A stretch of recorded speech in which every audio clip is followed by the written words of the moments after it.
Well, you've heard the line about a million times at this point. Nobody wants to take your guns away. Settle down, paranoid nutcase tinfoil hat Alex Jones guy. Gun control advocates simply want common sense reforms to keep firearms out of the hands of criminals and the mentally ill. Ordinary citizens who've done nothing wrong have nothing to fear from their government. So they always tell you, and you knew this, but now it's confirmed, they were lying. In an op-ed published today, Democratic Congressman Eric Swalwell, a frequent guest on this show, called for banning all so-called assault weapons, which he, of course, did not define, and then seizing those weapons from millions of gun owners by force. So the cat is out of the bag on that question. John Summers was communications director for Senator Harry Reid, and he joins us tonight. So, John, I guess I've been saying this for a couple of years now and have been dismissed as a paranoid lunatic, which, by the way, I'm not. I always assume the best. But this is the only way you're ever, if you believe crime is caused by guns, you've got to get rid of the guns. You're wrong, but that you wind up where Swalwell now admits he is. So can't we just be honest about this debate? They're trying to take our guns away by force. I am all about having this honest debate because what I think you have found is one of the more extreme examples. The reality is that most Democrats, the vast majority of Democrats, and the vast majority of people who are in the gun violence prevention movement don't feel that way. What they actually want to do is meet the rest of the American public where we already are. 90% of Americans believe in expanding background checks to all gun sales and other common sense reforms. I think most Americans also agree with the notion that we shouldn't have weapons of war on our streets. Now, I think where you lose the discussion is when you start talking about taking guns out of people's homes. Well, look, the truth is, again, if you believe that guns cause crime, you're not familiar with the data, which show the opposite. But if you believe that, if that's the premise of your position, then you have to tell me what you're going to do with the hundreds of millions of guns currently in the possession of law-abiding Americans. Those guns are not going away. They last virtually forever. You have to get rid of them if that's what you believe. Don't you? And I think that's what Representative Swalwell is proposing, but I think that's a difficult argument to have because I don't think that's where the American public is at. I don't think that's where the majority of... But hold on. Right, because you don't want to say it out. Well, you're right, absolutely. People are horrified when you tell the truth. And Swalwell, for whatever reason, chose to. By the way, he's not an extremist. No, actually, you know what people are horrified by, Tucker? What people are horrified by the 96 gun deaths that take place in this country every single day. And by the way, the vast majority of those deaths aren't caused by assault weapons. They're actually caused, we have 96 of these tragedies that play out every single day in people's homes. But it's not a contest to see who can be more upset by violence by expanding background checks to all gun sales. Okay. But what do you do? Look, I am every bit as upset by people dying as you are. The question is not who's a better person, who has a bigger heart. My solution is to ask an honest question, which is, why is this happening? There are a lot of potential factors here. Fewer American households have guns than had 50 years ago. The guns haven't changed. They're not more effective than they used to be. The calibers are the same. And yet we have mass shootings. Why is that? It's not the guns aren't doing it. Well, just because I have a hammer in my house doesn't build a house for me. I mean, like, it's insane, actually. Well, you can thank background checks for actually... You can thank background checks for actually helping to reduce gun violence because background checks have blocked the sales of 3 million sales of guns to people who shouldn't have them in the first place. I'm not arguing against background. We have background checks, so actually. Right, and the majority of people want to expand those background checks into online gun sales. But hold on. Most of them aren't in the area where Swalwell is. But what you're saying, what I find so, and I'm being honest, infuriating about what you're saying is, you know that I'm right, that in the end the goal is to take the guns away. You have to if you believe what you believe, but you don't want to say it because you know most Americans would find it terrifying that law-abiding people would be punished for the crimes of criminals.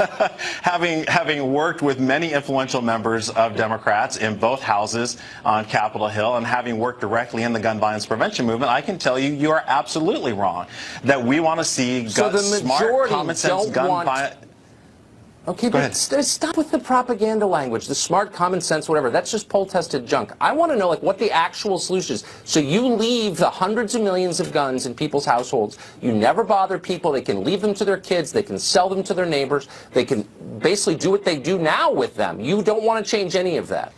I think we've talked about making a lot of changes, including expanding background checks to online gun sales. In terms of what happens that's negligible. Very few guns are sold online. I mean, let's be adults here. Come on, that's silly. Is it okay? No, it's true. I know the numbers. I know a lot about this. No guns are sold online. And where do you think people go who can't pass a background check? Where do you think they go to buy their guns? Gun shows and online, where they don't have to go through any sort of a background check. Doesn't matter whether they're domestic abusers. You're not answering my question. You're not answering my question. Just answer my question, fact-based question, which is, these guns exist. These so-called assault rifles, these scary guns. What do we do with them? We just let them remain in circulation forever? Is that your plan? Yes or no? That's certainly not my plan. Oh. So I think you actually agree with Swalwell, and I think you know that you do. You just don't want to say it. So when you're ready to be honest, come on back. Thanks, John. Good to see you. Gun control doesn't work, and most people know that. So activists have turned increasingly to personally targeting and harassing supporters of gun rights and their families at home. 2 weeks ago, NRA lobbyist Chris Cox had his house where he lives vandalized by anti-gun demonstrators. His wife's business was targeted as well. They scared his children. Congressman Jeff Fortenberry is a Republican who represents Lincoln, Nebraska. He says his home was targeted as well by anti-gun campaigners with the protest group Betsy Riot. Congressman Fortenberry joins us tonight. Congressman, thanks for coming on. Pleasure to see you. Thanks for having me. So tell us what happened.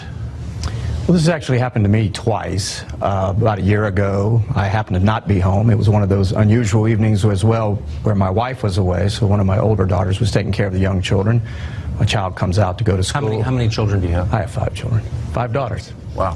And my youngest child comes out, and there's a vulgar sign in my yard. Now, we live in Nebraska. Nebraska is a wonderful place to live, work, and raise a family. That's the heart of our values there.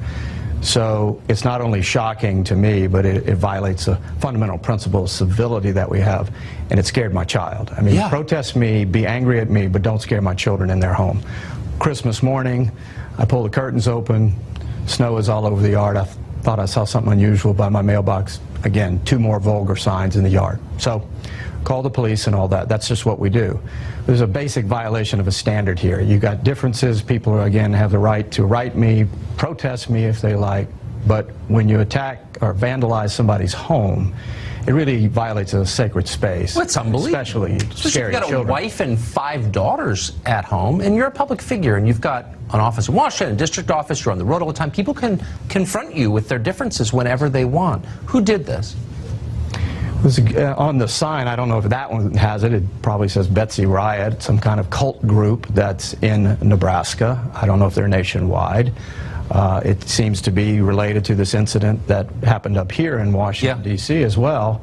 And one of the 2 of the people identified are University of Nebraska faculty members, which is even more bizarre because they are guardians of a trust to create a university environment which is liberating in the real sense of the word, in the pursuit of intellectual truth. It's inviting, that is creative and imaginative. Imagine a young person coming off a farm out of Scribner, Nebraska, who wants to study ag economics and go back to the farm and help her mother and father expand that operation, and is very proudly coming to the University of Nebraska and gets faced with this kind of hostility and hate, because in the university setting they are insulated and they're able to propose or impose their ideology upon students. It's very jarring to our set of values.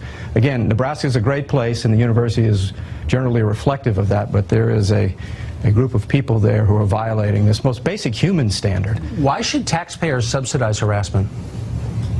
Well, I don't think they should. Obviously, it's a public university sustained with state and federal dollars. The university is in a difficult position, and obviously I think that they should do what they can within the limits of the law to try to stop this vandalism. But there's something that's deeper here. It's an intellectual vandalism, if you will. It's robbing the university student experience of the joy of creative imagination in an intellectual environment in which you debate your way through a diversity of ideas and try to come to some conclusion for good. And when you have a threatening, harassing environment, it's just inconsistent with the great trust that a university should have. That's so nicely put, because you're not trying to win someone over to your side. You're trying to bully and intimidate someone, trying to force someone to agree with you, which is obviously